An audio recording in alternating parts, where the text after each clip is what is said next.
So, where I work, I was saying, for EuroCC Italy, in close collaboration with Cineca, the supercomputing center in Bologna, Casalecchio. All right, it will be a very fast presentation. I will try to stay under 15 minutes and we'll cover a bit of ground. We're going through an introduction of what generative AI is to a bit of a description of how an LLM works in order to then facilitate the understanding of the process with Llama. To start, I would like to recap very quickly the generative AI fields. When we talk about models in generative AI, we're mostly referring to either autoregressive models or diffusion models. And it is always good to have in mind that by generative, we mean that when we're interacting with the model, new data is created, so it's generated. And this is somewhat a novel class of models and is very distinct from other class of technology we interact with. So, for example, when we go typing on Google for an answer, Google is not generating data, it is finding data that is already present on the web. Instead, when we use models like ChatGPT or Llama, we're actually going to generate language. And I wanted to remind you also that beside the generating language, we can also generate images. DALL-E and Midjourney are famous for this. And then we can generate video. Sora is the model from OpenAI, is the one that has actually is the most famous regarding generating video. And we can also generate music. Like recently in the last week or two, like this Udio app came up and it's quite big. It's making quite a bit of noise regarding generating sound. Also, Soon is a very good model. But today we're going to focus straight on autoregressive models, so how they generate language. How do they generate language? So when we think about autoregressive models, it's good to understand that they generate data sequentially, one step at a time. And we can look at the image on the left. So when we see this sentence, when we think about the fact that they generate data sequentially, if we think about a token is a word, technically a token is a subword for most of the big LLMs. But basically, they take in our question, our input, and then when they spit out an output, they go and we generate first the first token there, then we take all our input question and this output token and we generate best, and so on until they reach the point, the current output stage. And in that case, they go on and they generate this kind of probability distribution over the vocabulary that we see in the table, where they need to select at that point which output token to generate. And in fact, this generation process is iterative and is also autoregressive by means that the output tokens are inputted together with our input in order to generate the next one. All right, let's go. This is the most dense slide that I have. I will not go very in detail on each of these, also because it's a huge topic. I would like to pass this generation flow as distinct in 3 steps, and then we go a bit deeper into each step. So the first part is the input processing. And this part is where actually, let's say, the data that we give to the network is prepared for the network to digest and do calculation that will actually be the analogous to their reasoning. And in this analogous reasoning is made within the transformer decoder architecture. On the left, I'm actually showing a diagram from the paper Attention is All You Need, which is the landmark paper in 2017 by the Google team that introduced this mechanism of self-attention, which then spread and gave us the large language model that we have today. They still basically all rely on some kind of mechanism, either self-attention directly or related, very closely related architectures. And then the decoder architecture is basically the one on the right. And this architecture is actually how the network is able to take the input text and assign, let's say, some meaning to each part of the text in order to then generate a meaningful output. What does it mean to generate a meaningful output? Well, it means to produce the table that we saw before, right? We call this a vocabulary distribution, which means that to each token, it will be a probability will be assigned, and the model then chooses which token with an high probability to take. Be careful that the model actually does not take always the most probable token, but actually there is a parameter called the temperature that we can set in order for it to generate one of the most probable. And this is part of the sampling techniques in order to stylize the network properly. And then the process go on. So the iterative process go on. This output token is taken as an input, and the process of reasoning goes on, and we generate another token. All right. Well, if we have a question, we can go deeper on a part of that you feel more interest on the one that I just explained. But essentially, I given you an understanding of how to reason on the model, how the model actually works. Most of the time, we're actually interested in which one is the best model. And within my experience, I think that the best way to choose your model is actually going to this chatbot arena leaderboard, and which is a human-based ranking of the LLMs. And by looking at this leaderboard, you can choose which model is best suits your need. At the top now we have GPT Turbo, one that is just GPT-4 Turbo. They just released this new version, so you see is 9 of April, and the second one is Claude 3, also is very good. All right. Another thing though that we need to be careful about, so within this leaderboard, is the license column, which actually tells us whether the model that is presented is either a proprietary model, so it is closed source, and most likely we need to pay the company directly in order to access it, or if it's some kind of open model. Within the open model, like the one that was very famous before Christmas, during all that period, was the Mistral 8x7B model. This has Apache 2 license, so you can actually go and use it for your own application without worrying about many complications.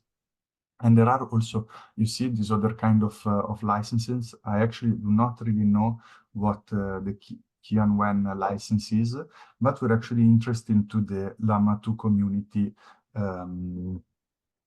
kind of licenses, because it's the one that we're gonna then follow up later on.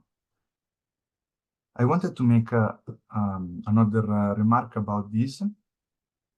When we think about open model, I would like to focus the attention about the fact that open source is not is different from open weights. So the Llama 2 community model, for example, or also the Mistral model, are open weights model. They give us the chance to download their weights, so essentially the model itself, but they do not give us insights on the kind of data that they used, like the training code that they used, the checkpoints they made, the evaluation they used in order to set up their benchmark in that way. It's like a whole array of information that if we want to work directly with the model, we want to do research, we actually need. These other kind of models, so there is the Olmo and the LLM 360, are actually try to fill in that gap. So they're fully open source, and we give you also information on how they trained it and the data they used, how they divided the data. Is very good if you want to work. If you go deeper into working with that, it's good to check up their sources. But coming back with the Llama 2 model, we're gonna actually this slide now, well, and we're gonna see later there has been a last minute news, but the Llama 2 model is still on one of the best open source model we can use. Open weights, sorry, you see, I also get confused. Open weights model we can use, and we see that the ranking is around the 34 in the top 50 between all the models that are ranked on Chatbot Arena. We need to realize also that the Llama 2 model is not a single model, but is an array of models, and they basically the Llama 2 are released in three kind of sizes. There is the 7 billion model, which is the shortest, the smallest model, the 13 billion models, and then the 70 billion model. And it's good that we realize which model we want for which size of model we want for which application. But not only that, we also want to understand which kind of flavor of model to use. And by flavor, I mean essentially this kind of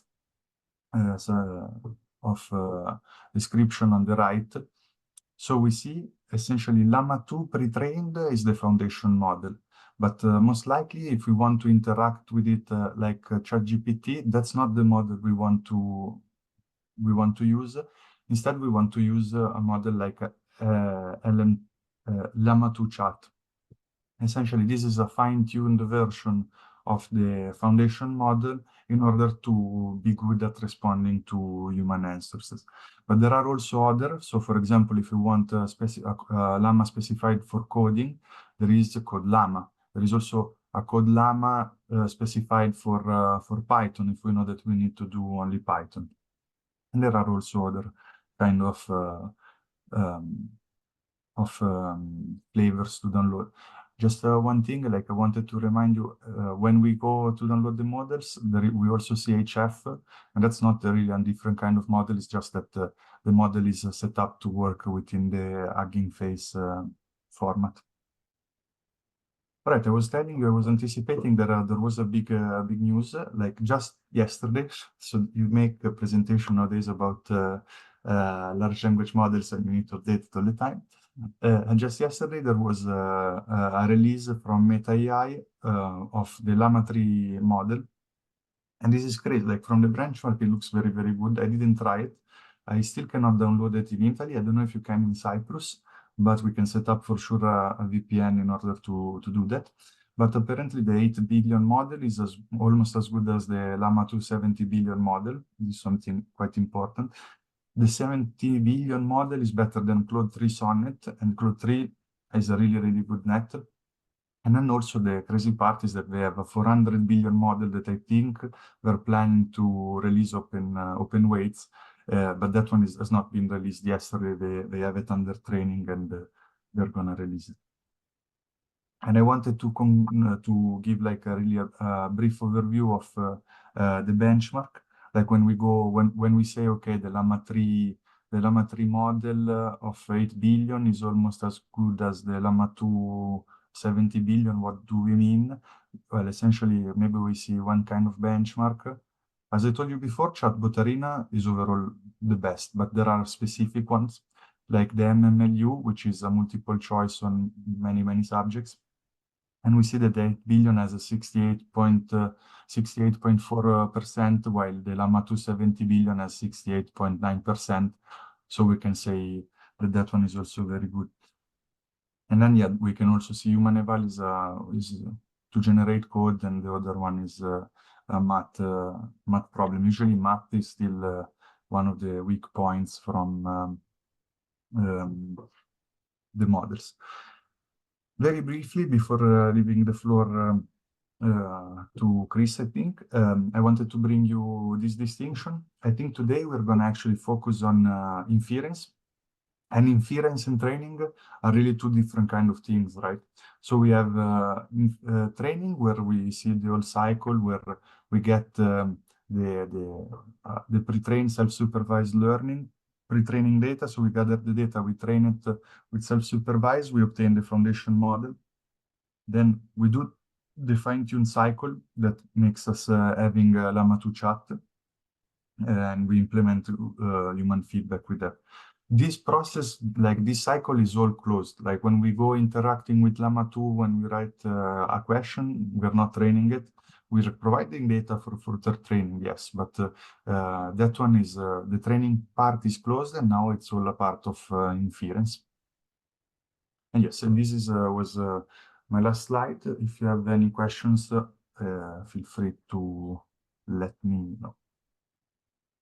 And also, for policy, I also need to show you the last. Actually, I didn't put nothing. Sorry. Thank you, Ivan, for the presentation. Does anyone have any questions for Ivan?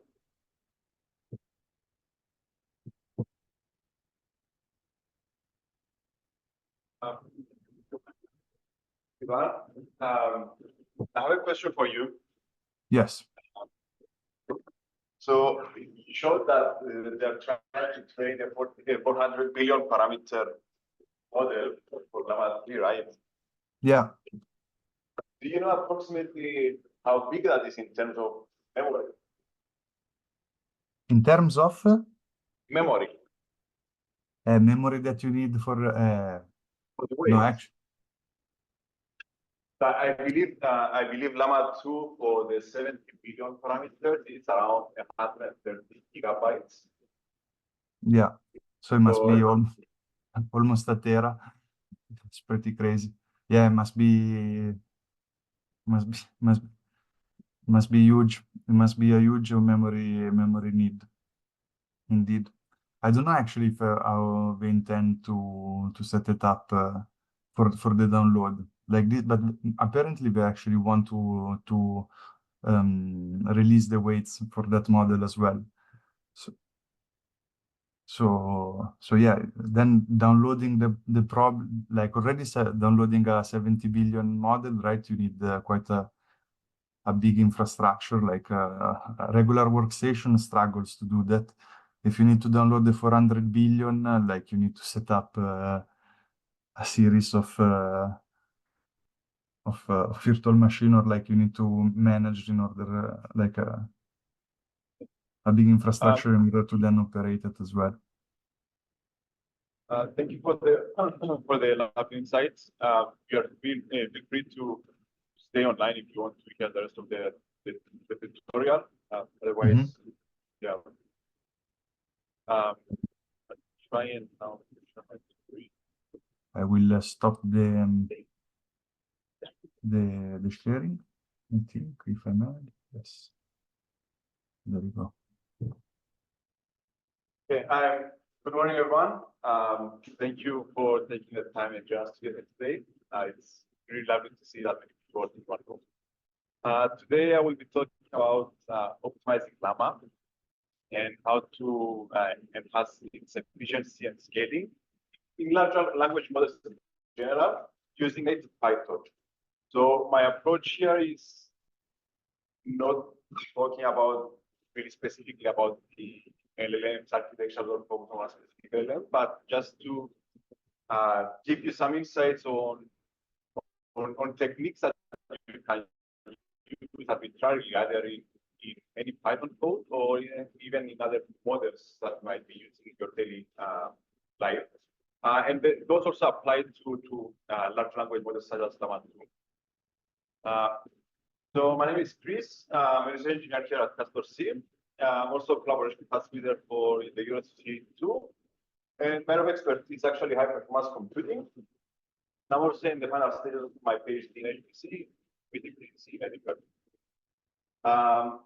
So as you might have noticed, generative AI has exploded in popularity quite recently. And one of the areas that is particularly popular is text generation, like models like ChatGPT, Llama, and others. And the idea is how you can take those models, use them in your code, the ones that we use, you can use that like Llama, and make them run faster so that you can finish your problems faster. And one popular approach is using PyTorch, which is an open source ML AI library quite used in generative AI. And this is because it's very easy to use compared to other approaches. It's quite flexible. It has a strong community and industry support and quite well integration with the whole Python ecosystem. Also provides accelerated computing support like GPUs, and also has a lot of educational resources to try. And the main question today that we are trying to answer is how fast we can run transport inference or workloads of inference with only using pure native Python. So no CUDA, no C++, no the other projects that we might have. So the training GitHub repo for today will be available easily later on today. This presentation actually focused on a PyTorch tutorial itself. So the code is here if you want to go and try it. And effectively, we'll be using the Llama 2 billion parameter model. The small one, it's 13 gigabytes of memory. You can download it from here. It's in Python page format that I mentioned earlier. But today we'll be using it from a shared directory called Cyclone, the final version of the model. The hardware we'll be using today will be A100 NVIDIA GPUs with 40 gigabytes of RAM. We have at our disposal 5 nodes, each with 4 GPUs. Just some housekeeping.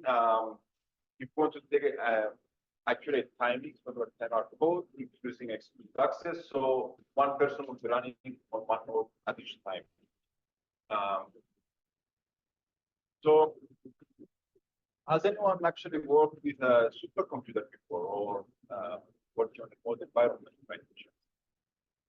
Yeah. So the idea is you are the terminal, you are at the user's on their laptop, you're accessing the computer by SSH. Hence why we ask you today to provide some keys. And you land on a head node, and from there you can submit your jobs to the worker nodes at the backend of the system, and you have access to a shared file system as well. For those who want to set up their environment, let's take a few minutes to follow this instruction. So first, you need to say with your username to the machine. I'll leave them here for 1 minute, and if anyone has any issues, in access here, here, please raise your hand and let us know. So today we'll be using the project path NVMe Scratch GPU 20.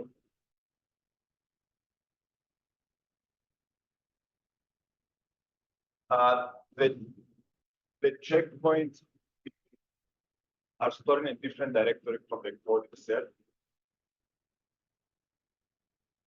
And we're just gonna make a local copy in your home repository, in your home directory for the code only, and we'll be sharing the weights with everyone.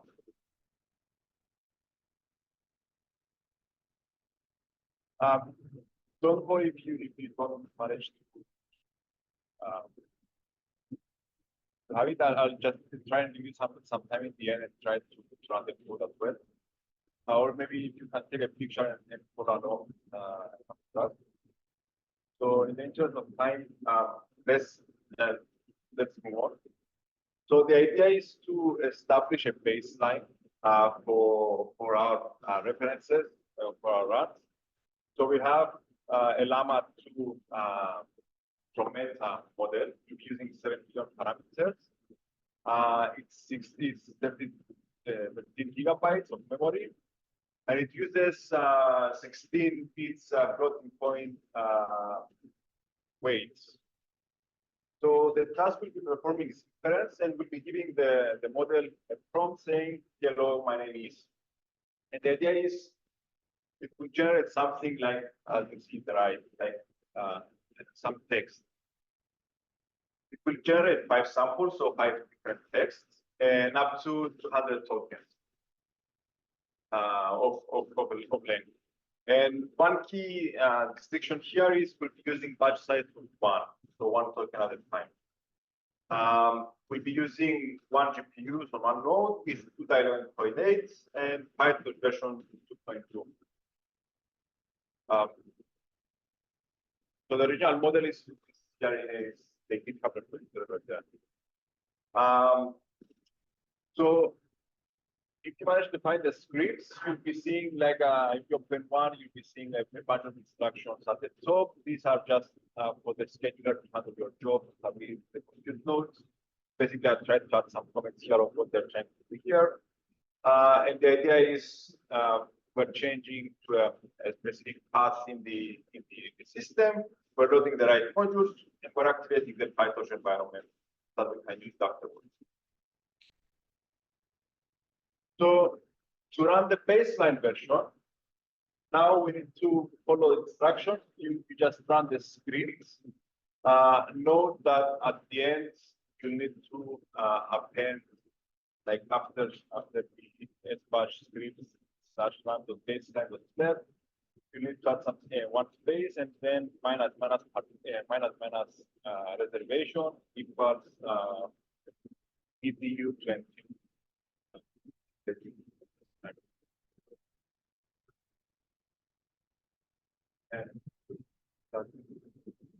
Okay. So what we're gonna do is we'll upload the code,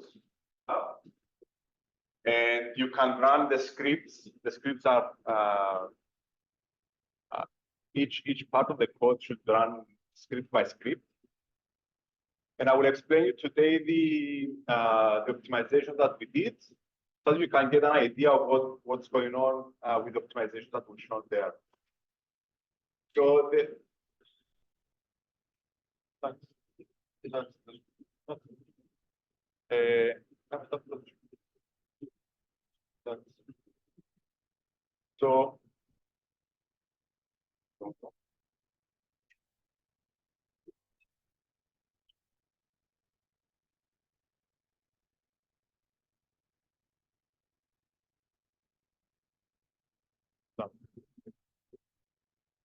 So the slides will be, you can find them on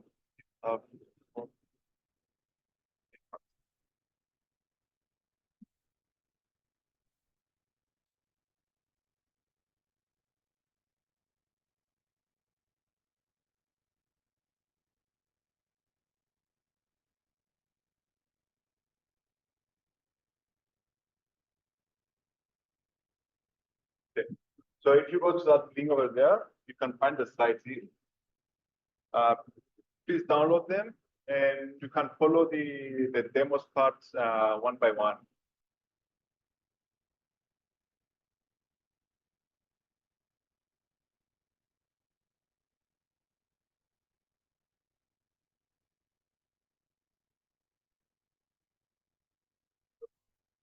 Are we all having any problems with jobs not running? Cluster? Currently, I've submitted one. I mean, I submitted with mine. There's quite a few on.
So the first bit that we're trying to run now was the base model from Llama itself. So it uses 16 bits of float. And as you can see, this plot shows the tokens per second. We're getting like around 30 tokens per second, right? And the reason is this is quite slow. This is quite slow. And the reason this is happening is that because GPUs these days are extremely efficient and they complete the operation very fast. And every time you're launching a kernel, essentially you're copying the kernel on the GPU, or you do memory transfer that will also copy data back and forth. And these operations effectively introduce additional overhead. And when your computation is quite small, it introduces additional overheads, and they pile up essentially. And what's ended up happening is that the CPU is trying to serve all those requests, and even though you have fast kernels, the CPU becomes a bottleneck, and then you become bounded by the operation of the CPU itself. So the GPU always waits for the CPU to send something. And there are two solutions effectively to address that. The first one is, are you going to use C++? Rewrite everything in C++? Are you going to use raw CUDA? Who knows? That's a very intense work to do. And you can, the other thing that you can do is just send more work at the GPU at once.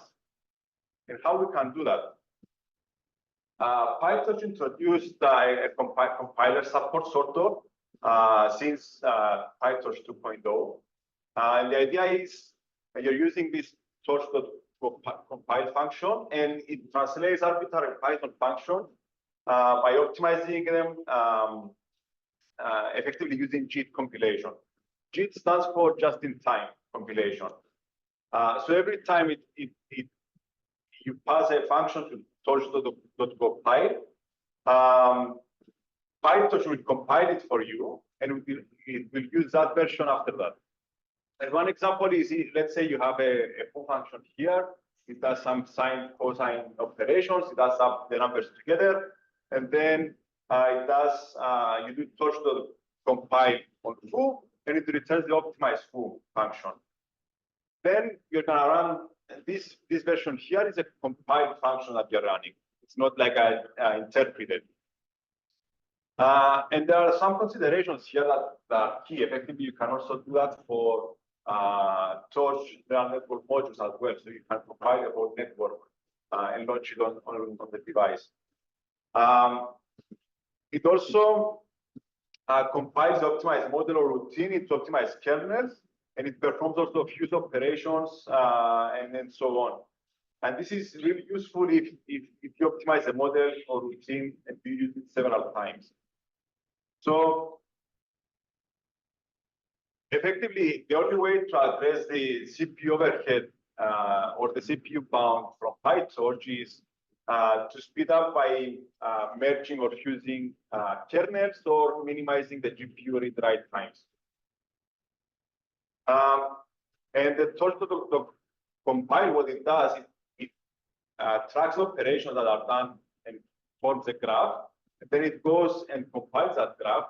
Potentially, it does fusing operations that if you have a lot of small operations, it puts them into one larger. So you only need to transfer once the kernel to the device or to the GPU. And this essentially relaxes the workload on the CPU, and then you can take advantage of the functionality of the GPU. So an example here we have in the code that you have access to is you're compiling the decode one token. So this is the one that generates the token, the inference. And what happens here, we're using the mode reduce overhead, and we're generating a full graph. And the idea is there are three modes. The first one is the default. So for large models and low compile time and no extra memory.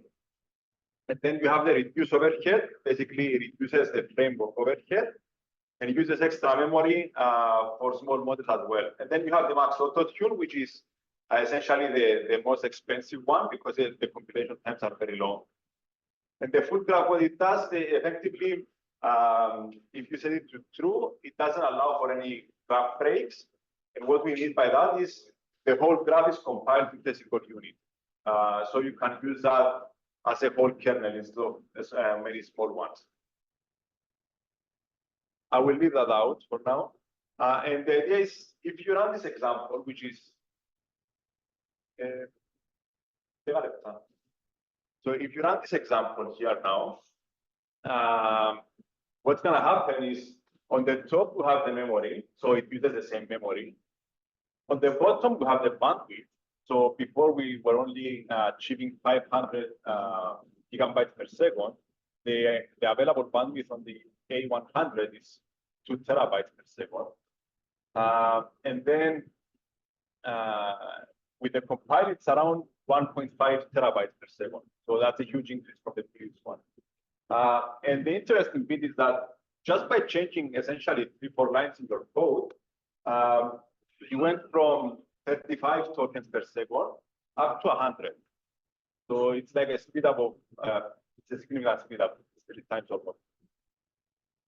And the next concept that I want to introduce is using reduced precision operations.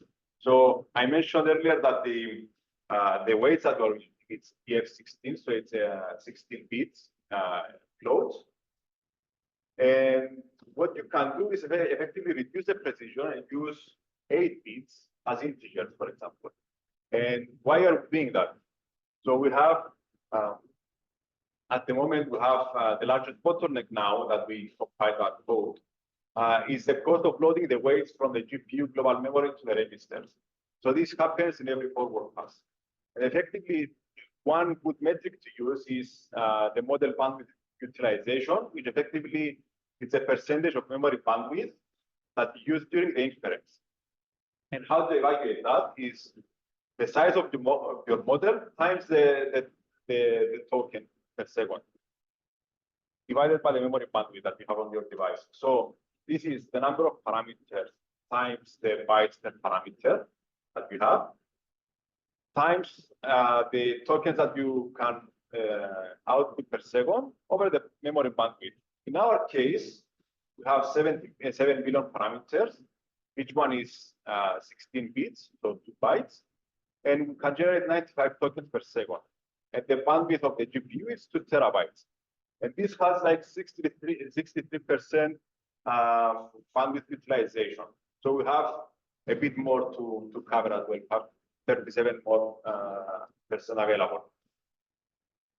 So what we do now is we use quantization. So we're converting our 16-bit floats to 8-bit integers. This is done only on the weights, but the computations are still done in 16 bits floats, your forward pass. The interesting bit is you only need to quantize your weights only once, right? And this can happen also offline. So you have 16 bits, you run the quantization, now you end up with 8 bits integers that you can load in your code. And we're applying them here per channel, and the operation that's sort of done is bit here. So you're rounding your number divided by the max times 127, and what that does is effectively now you result in 8-bit integers from 127 to 127. So these are your weights now. And what you do afterwards, when you do the matrix multiplication, you just execute this operation instead, sort of. And what happens here is we managed to reduce the memory by 43% compared to the baseline. And then by quantizing and compiling our weights, we also have a very decent bandwidth. But the interesting bit is that we have now above 100, we have around 160 tokens per second at the inference. That's a huge increase from 35. The other concept is speculative decoding. So effectively what that does is for every token that we generate, you have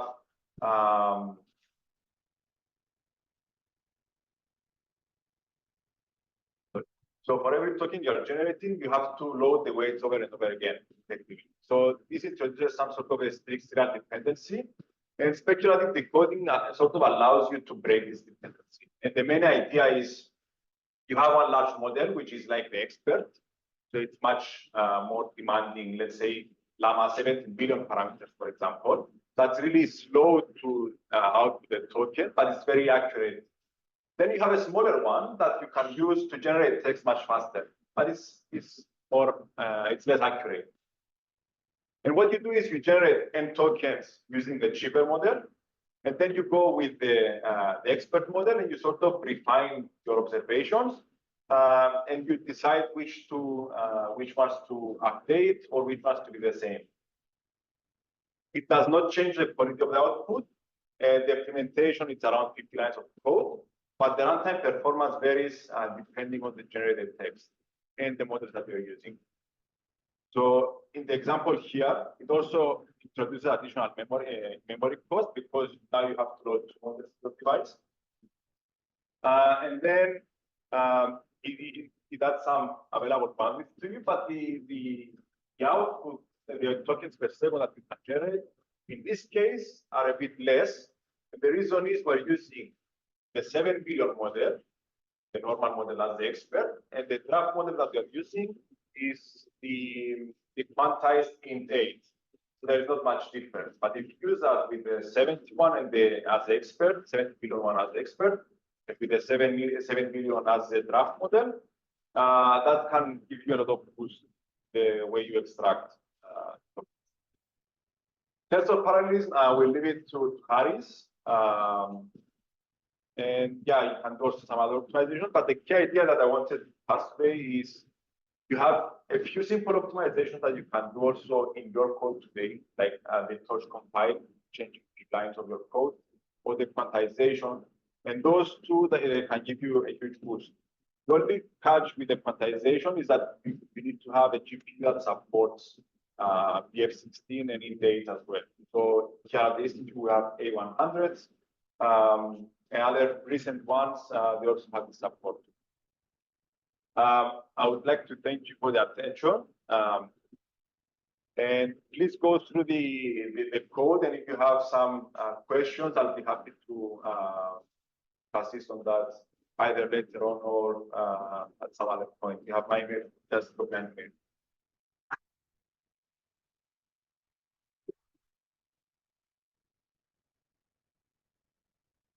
I believe we have a break now. We can have, if you have any questions, we can have it over the break.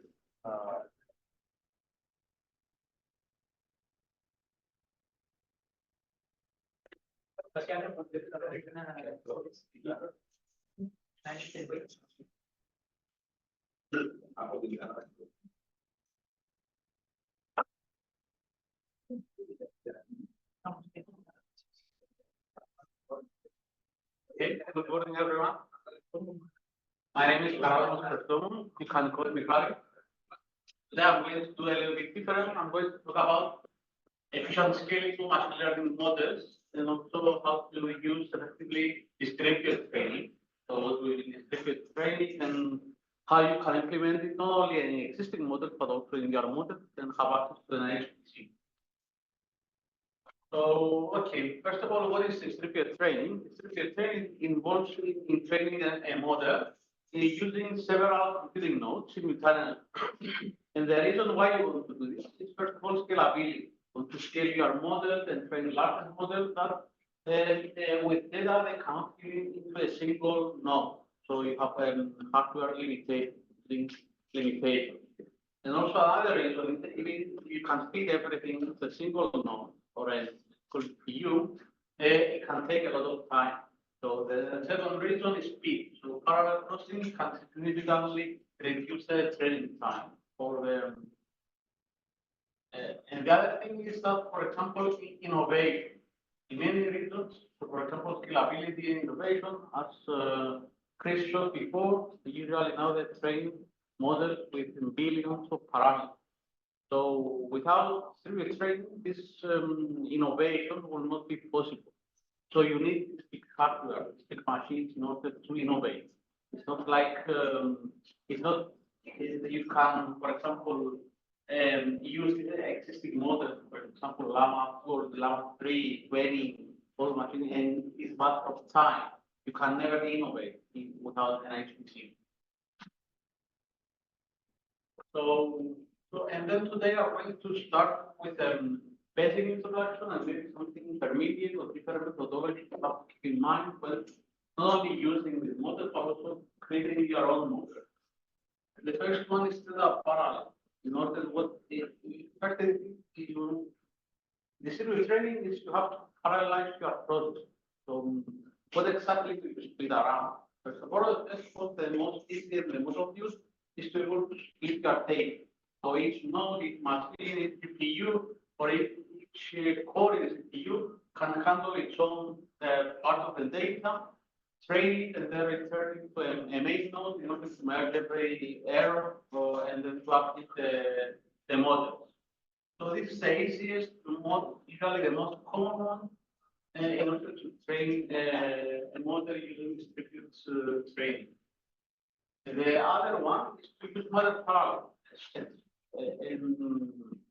If you very briefly, in order you have a multi-data set and then multi-model, may not be that easy to move your data around. So the other option is to split your model into certain parts, and then use it CPU and GPU in order to train different parts of your output, and then you can inject them after. This is very easy or convenient, or maybe sometimes the only solution. You have enough data that you can feed it in a node, but your model is too complex that you cannot feed it in one node. The other thing is that you can also have hybrid. You can do both. You can also split your data, but you can also split your model. Today, we're going to give you an example of each of three. The models I'm going to use are not very complex, are very easy, based on NIST, freely available data, and easy to understand. So I want you to do is to able to know what is around and what methodology you can use in order to optimize your model in efficiency, speed, and also to use larger and more innovative. Some things that you have to keep in mind, because when you use these strategies, you have to take into consideration that by using more hardware, it's not always getting to get faster. You have to think about it because you have also the limitation like communication overhead. Especially if you have multiple nodes you want to use, they need to talk to each other. Especially the model. So you have an overhead. So if you are going to use a relatively small model that you can, then the overhead between the communication between these different nodes may be greater on the benefit you are going to get out. So you have to take into consideration. So communication overhead is a big deal, and then it can introduce severe delays. So delays are no more productive to use, for example, these methodologies. And also the complexity, also special model requires very careful planning and execution in order to make these splits effectively. And one of the most important things is that, for example, if it's about you split your model, for example, you have to split as even as possible, because then you are creating something that a condition which the majority of you create bottlenecks, where your majority of your resources are idle, waiting for a specific part of your model to finish training. For example, you need to think about the complexity and also how you resource management, how especially this have to effectively restrict this task in order to avoid bottlenecks and also maximize the resource utilization. So this is something that we have to keep in mind when creating this model. So the first one, for this tutorial, I'm going to use PyTorch, the same methodology existing also TensorFlow if you want, so it's more or less the same. Fortunately, if you want to use PyTorch or any other existing framework, most of what we are going to discuss today is already built in, so you don't need to create extra programs. So the first thing is for data parallel. So you split your data and distribute it across multiple GPUs. For example, they are going, because we are a lot of tasks today and the resources are limited, we are going to limit up to 2 GPUs per person. So we have to have an idea of it's training, but also you can scale it very easily to much larger machines and regions. So, for example, in PyTorch, there is a module for data parallel module that can use in order to split it into the available GPUs with minimal code change.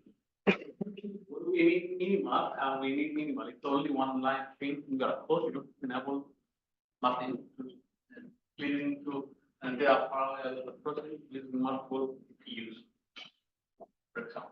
What we mean, I don't know how many of you are familiar with PyTorch, but this is what we are calling. It's, for example, what we are going to use today. We call it for PyTorch, NF, and then we're going to be the data loader.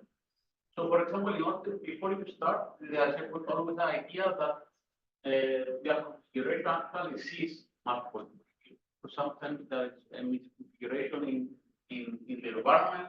Then you cannot see anything. And then you will not get an error. You make it get a warning. The model will run, but it will run on a CPU. So you have to be careful that you actually see that have multiple GPUs. Okay, so you define the model.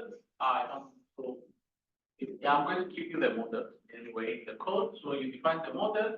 And then the only change that you want to do is, so if you have available more than 2 GPUs in your system, then use, instead of use parallel, can include your model to do data parallel. So the only change in your model is that line. So the complexity here is not complex because you enable all this code if you have more than 1 GPU. Not to get an error. So the only change in your model is to make it data parallel what is line. So for example, okay. So this is what I'm going to give you an example, just a quick overview, just to understand a little bit the basics, and then you can play around the code. Okay. So for the parameters, for example, in order to train model, you need the optimizer criteria, and then this is the epoch. So you can see this. For example, you are in CUDA, send to CUDA. You have to be very careful. Sometimes you want to send it to CUDA 0, CUDA 1, but always if you use CUDA, you can use the available ones. But this code will be exactly the same when you train a single. So you don't actually make any changes to your training. So this is a training loop that in Python. So this is how you optimize your model. So you don't make any changes to your training. The only change is this one. So you convert your model into the problem. And the training procedure is exactly the same. So for the parallel process, so you have to keep in mind. So when you store your data, you don't control it in this case, but have to keep that we have even data distribution. So every sharing your data is even distributed to the between the two GPUs, not to avoid bottlenecks. And then the other thing is the batch size consideration. So when you enable the batch size, how many samples of your data to be included? In here, you have to multiply by the number of GPUs available. So if you are using 32, for example, for a single GPU, and then you want to use 2 or 3, you have to multiply that batch size by the available GPUs. So in order to have more data available at each batch. So this is something that you have to have in consideration. And then resource monitor, in order to, for example, you have to mind you're actually giving enough data. So you have to keep in mind the resources. So you are utilize the model and the training process close to 100%. So you don't we are GPU memory for around 20% and use multiple GPUs, it will not be any better. So you need to have some resource monitoring. is model trial. Instead of giving your data, you split different parts of your model into GPU. So, for example,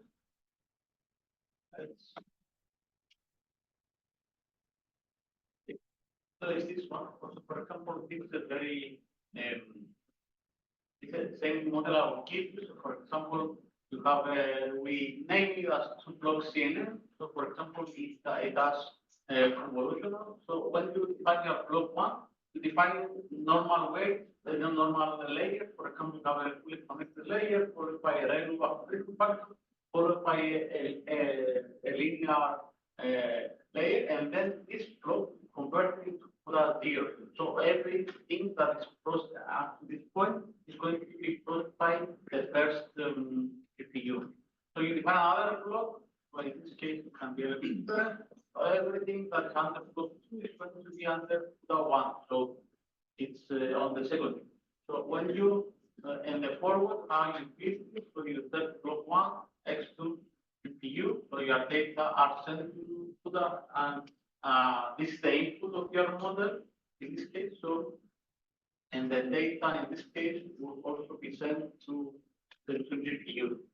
So x2, and then in this case we mainly put that 1 and that 2 just to be easier. So for example, I think it's best. So when we train this model, this block is going to be processed by the first GPU, and this process is by the second GPU. And you have to define that the dates are sent to GPU that is corresponding. Okay.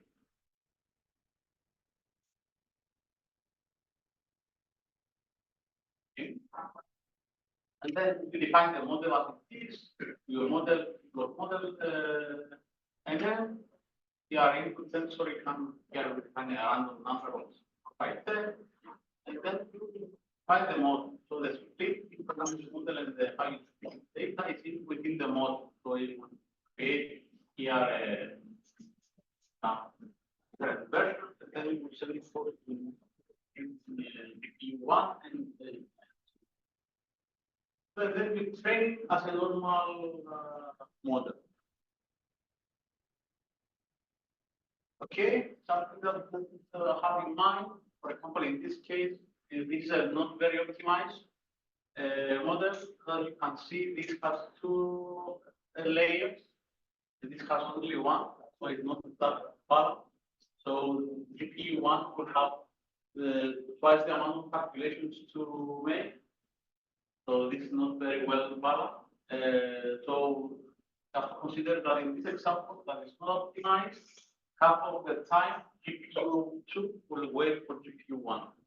So it has to have also calculate how many parameters it has here and what is actually your optimization. So this example, this is a bad example, but to demonstrate that you have to so again, you have communication over this because you have to split and send the data between the GPUs, come back with the results, and then this comes with overkill. So the other one is load balancing, as I showed the computation between the 2 GPUs for load balance. You have to be careful with the balance of the score. And then this can split, that you can see in the very basic example I showed, it's starting to be a little bit more complex where what GPU does, how you split the data, so you have to make sure that your model is exactly as we designed, because the complexity can get very, very easily. And also the efficiency, consider for example, the efficiency of using this parallel execution versus overhead of the data must be fixed.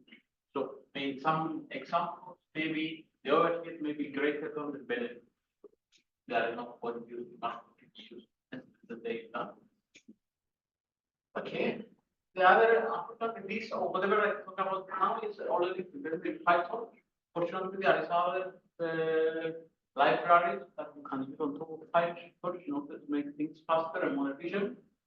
The first one is the library by Microsoft called DeepSpeed 0, which can work with different models as well as PyTorch.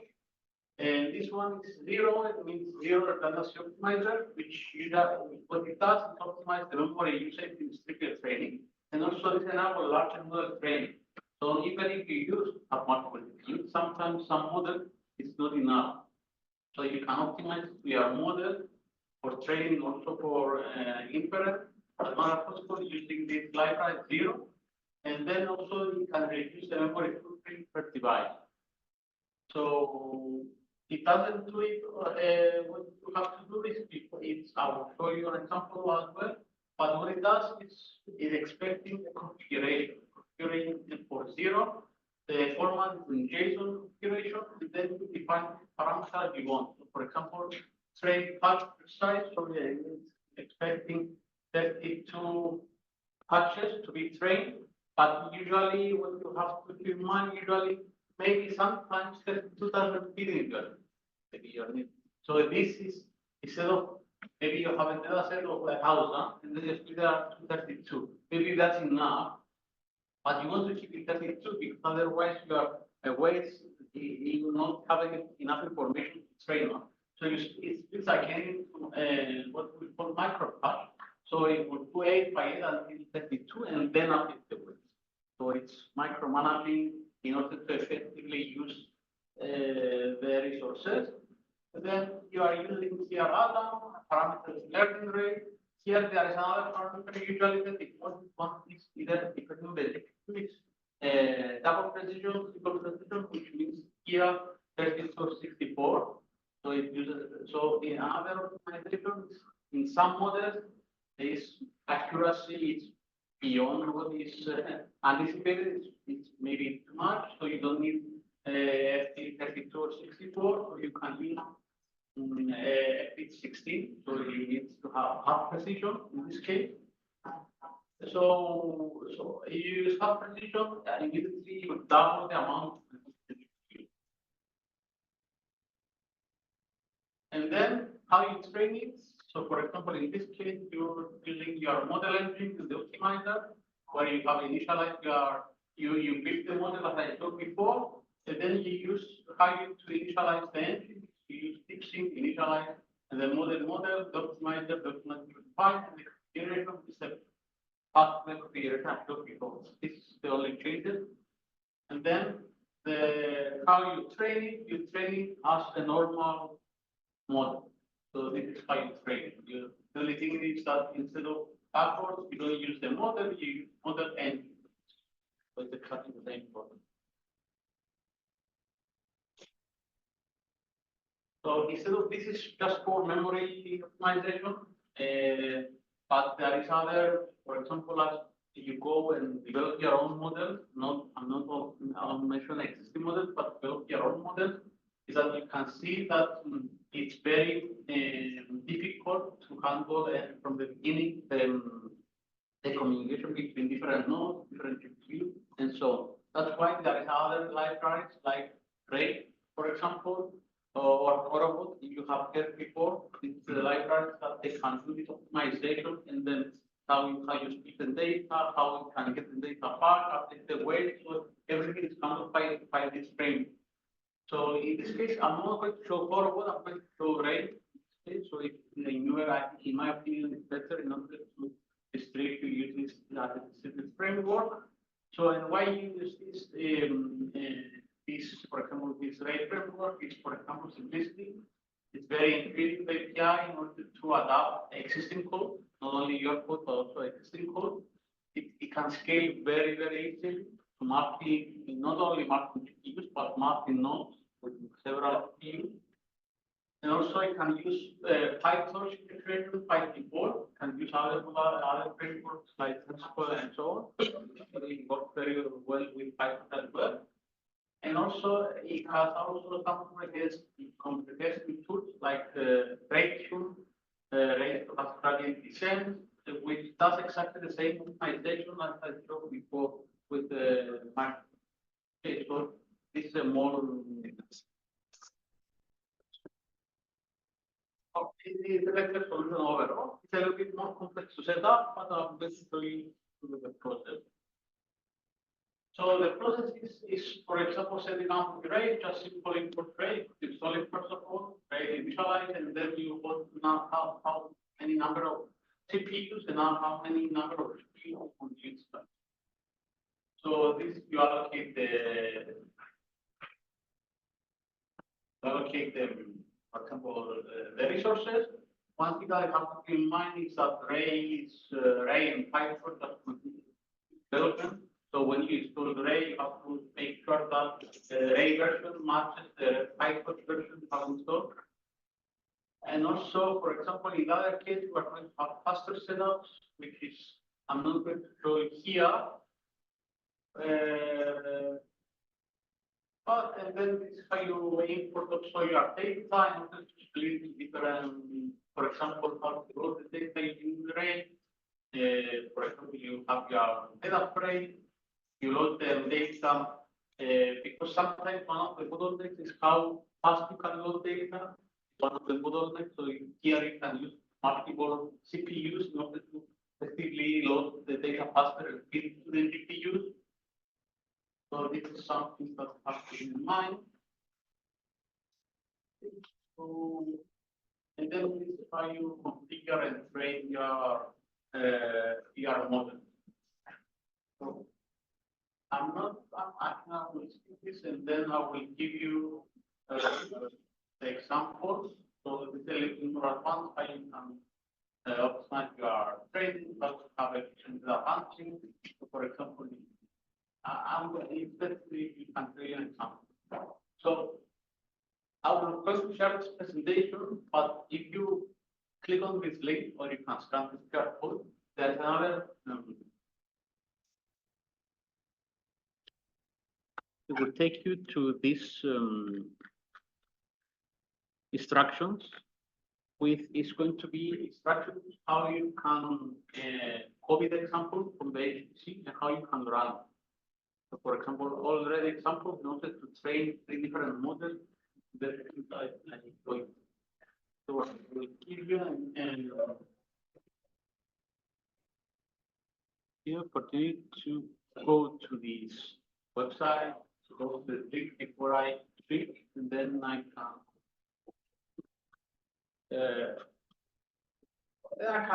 access the cycle and then the experiment together.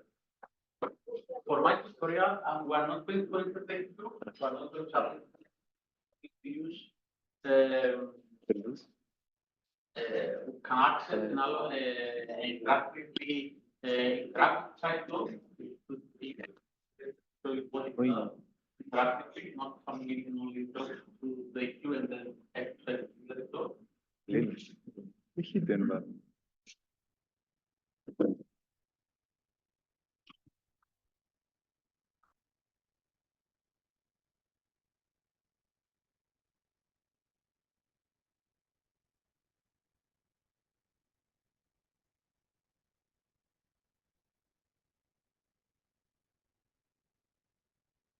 Okay, maybe more time.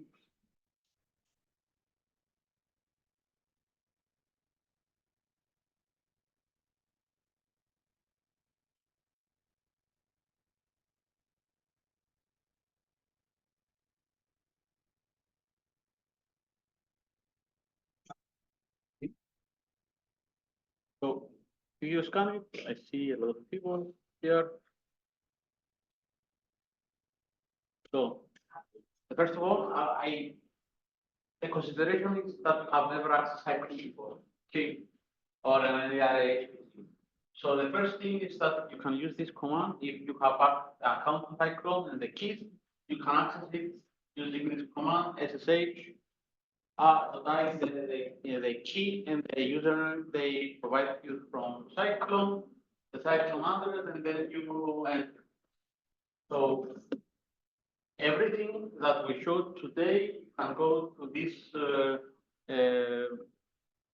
location and you can copy everything that we are going to do today. The other thing that I want to do that we make different is that, for example, sometimes you need to develop your models in a workstation on a laptop, and then you have to transfer everything to an HPC. Today I'm going to show you a different way to process your data using containers. Using, for example, in this case, update is, for example, everything you can build it locally, and then using a container module, you can transfer all your library within the container, and you can run on HPC. For your case, if you go into this folder, you will be able to see, for example, there is a production PyTorch .zip file here. This is a container. Containers that have all the, as PyTorch, as Ray, as all the information that you want to run on an HPC. But it's not run, also PyTorch and the models that is already, it has all the capability running on an HPC. But you can also copy it in your computer, you can download it, and then you can create models on your own computer, and you can also run locally PyTorch and all the libraries that we discussed. And then it's like mostly guaranteed that whatever developed in the container, it can run as it is on HPC. Okay, so there's very small modification in your configuration. But feel free to use this today, and also can download it for follow your own development. Hopefully, in our tutorial, we're going to show you how you can build this container.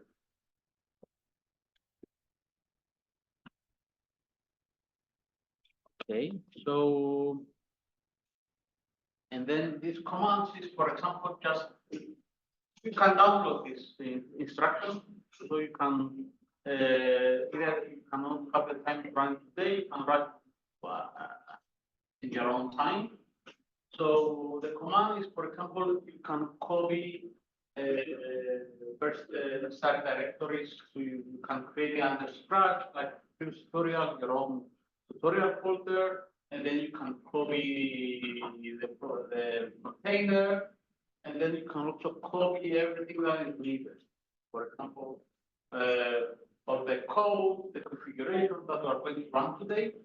The red one, the username is whatever you put. For example, the username that was assigned to you in the cycle. Should we copy this? Yeah, this command that can copy whatever is correct. Your own user. Okay, so I'm going to go through, and then I'm going to show you, for example, how it's running and the output. But we're not going to go into specifics again with the code, so you can have an idea how it's working, and then you can take it with you. And then if you have any other questions, you can contact us after this. So this is just covering the codes, and then everything is ready for you to run. So how to run? So for example, first of all, you have to get access. In this case, Chris show you how you can have big jobs. Today I'm going to show you how to get interactive access. Interactive access is to have allocate the resources that you want, specifically for your task, and then you can directly interact. It's mostly for development. You can see if you have any error before you go into production, and then you can submit the job that will take hours. For example, what is the command here? So for example, it's as allocation, a partition. Partition in this case, you can use a 100, like because then a node one, you need one node. You can take multiple nodes, but it will take more time. Progress, how many GPUs you need?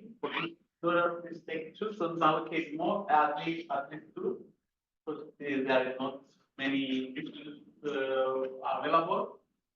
And then and task per node. So for example, how many tasks we are expecting? Usually we assign one task per node to each GPU. In this case, we can assign more, but at least the equal amount of GPUs to the task.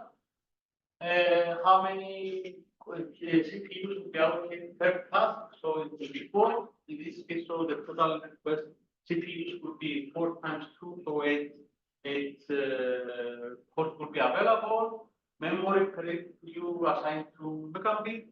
If your code needs more, you can adjust here. And then time is, we here I put it for 2 hours, but you don't need 2 hours. Even less. And the account I do 20 reservations, 20. This if you access cycle or other than folder, this would change. You would be assigned specifically a specific account.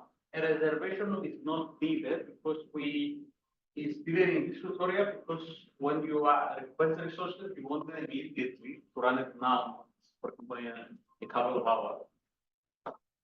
So in this description, I describe exactly what each one is, and then if you want to find a question.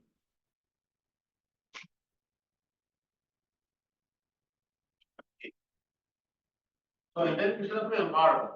Set up the environment is, for example, in this case, you go to the directory that you copied your code in the case, and then you need the only thing that you need in order to use the content is to load the drivers.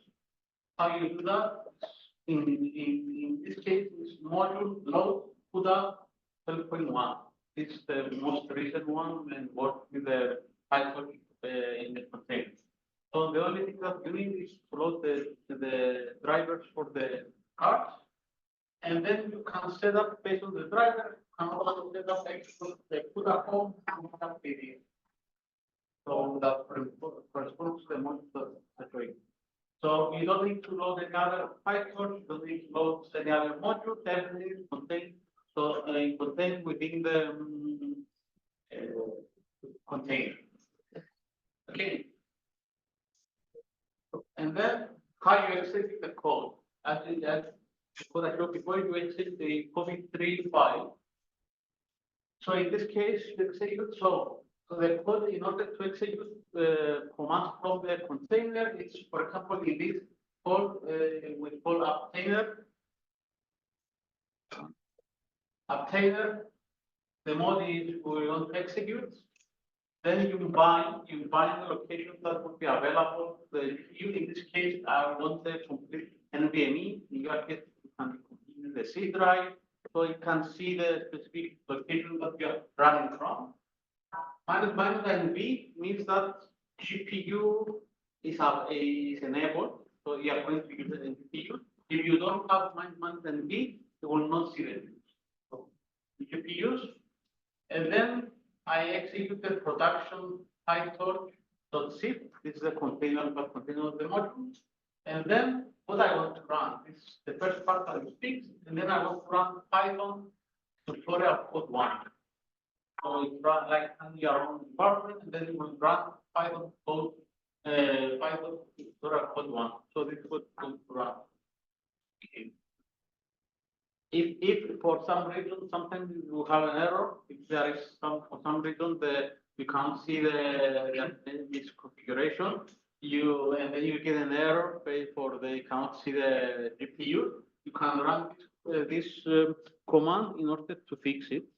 Just have it in mind that NVIDIA control is 0 minus Q. It will enable the GPUs. Okay, so what is it exactly? The first one. So if you run it, so for example, in this case, if you run it, this will, what it does, the first tutorial is to send data into different chunks. This is a code, if you open it and look at the play, it's training a model based on list and write digits in order to classify them. It's just a very simple model, so you can train. So the first one is that you can see. So the first thing is just to have the model as it is training. You can see train for 3 epochs, and then for 3 epochs it took 12.2 seconds for one. So if you split the data, you can find parallel to the model, and using different keys, you can see it improved 7.44. It's an improvement, but it's not twice. It will never be twice in performance because, as we discussed, there is overhead. So in some cases, you can see how much.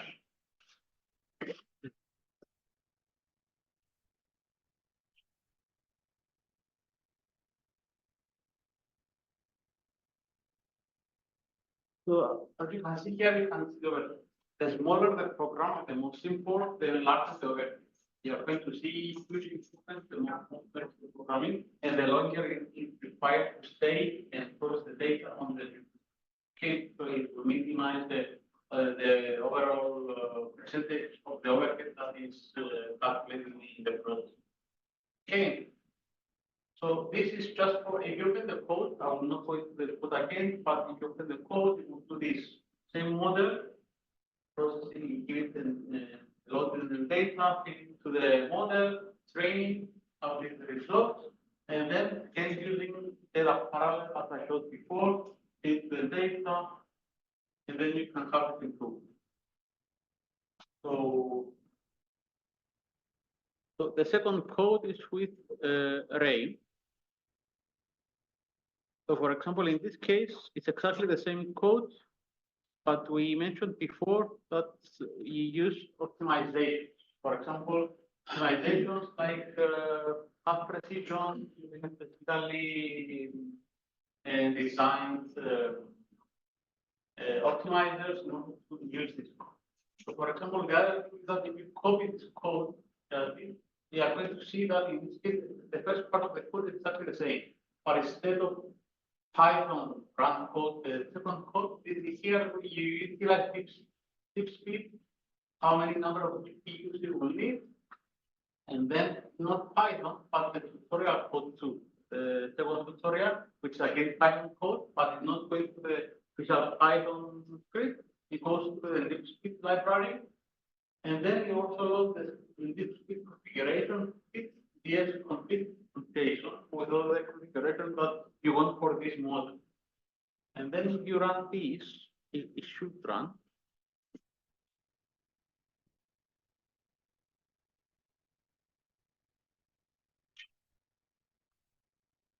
Exactly the same. The model is exactly the same.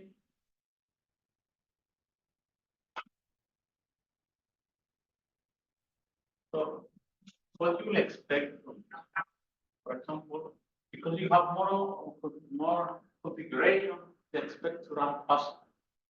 So it will start the code, we use this optimization, that's the return computing what you have input for these parameters, and then it will do optimizations and see if it does optimization of the memory allocation to be as effective as possible. Then it's training, and then it's 11.95.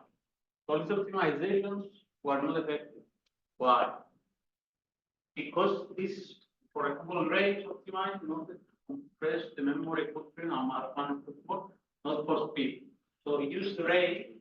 So for example, in this case, whatever you do, your model doesn't take the resources available. So it doesn't necessarily you're going to engage in rate much of improvement. The other reason is that the complexity of the model. It is not that complex. When you have very low complexity model, very easy model, let's say, it's best not to use this optimization to give you exactly the same result using that. So keep it in mind, array is very good tool if you have very complex models that they do not fit in your resources you have at hand, and then you want to optimize them, make them fast. So the more complex, you will start seeing some. So I cannot use much more complex model in this case in order to demonstrate it, but have it in mind. The third one is to use array. No, this is array in array. The third one is exactly the same tutorial, but it uses, for example, in this case, it uses array in order to optimize it. It's multiple GPUs at hand. So the optimization exactly as I showed before. The code is exactly the same.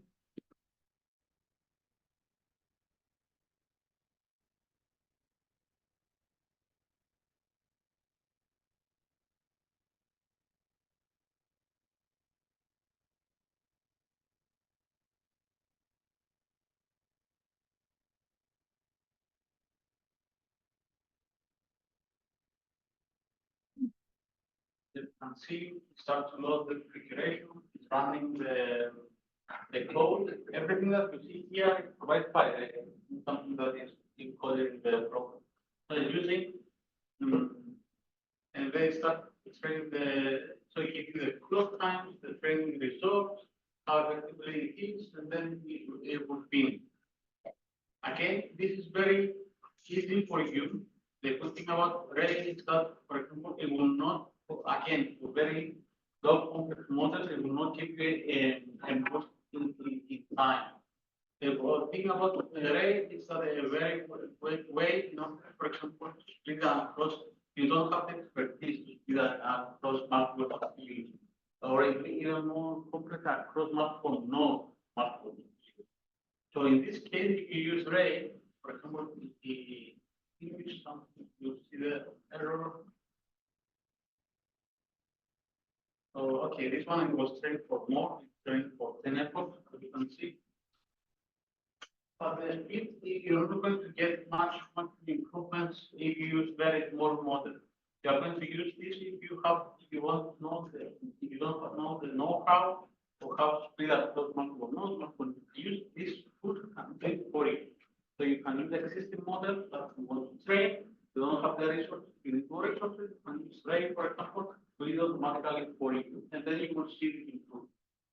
So you can take this code with you, play around with it if you want, but you can keep it in mind that if you want to use HPC and you want to build your own model, for industry, for your research, and then you want to take the full advantage of HPC and take this methodology and then you can apply it. Questions?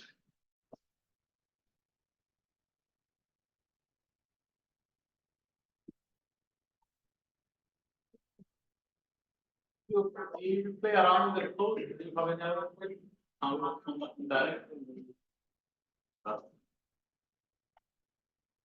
The good thing is that if you are interested in open the code, see what it does, what is trained, what is the model, what is the different between the derivative, because they both have the same, the same kind of training.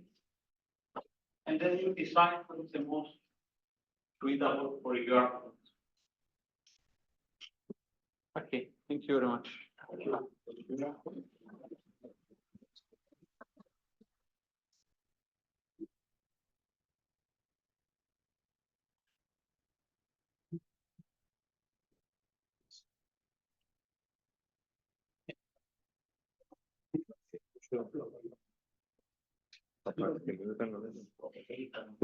Ποιος σας κατέφυγε, πρέπει να... Δεν είναι εδώ σήμερα, νομίζω να κρατήσω. Εντάξει, για αυτό είναι σε κάνουν το πετούσα να ποια είναι η κύρια Έχει επισήμανση που έχει διάφορα και που έχει χρόνο. Και απλά είναι τώρα τα παγαδόν το όνομα.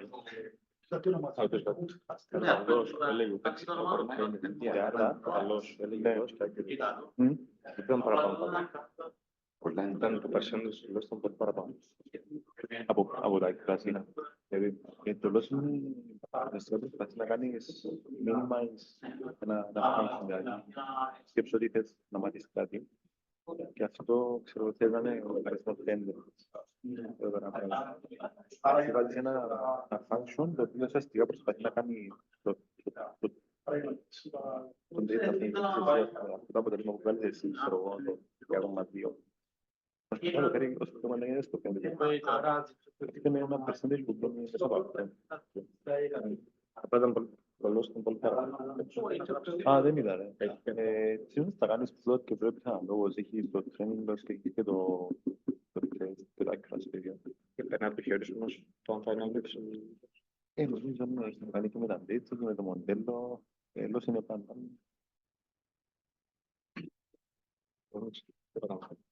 Δεν μπορώ να κάνω κάτι. Πρέπει να πεις το μηνά μας να εγκαταστήσει το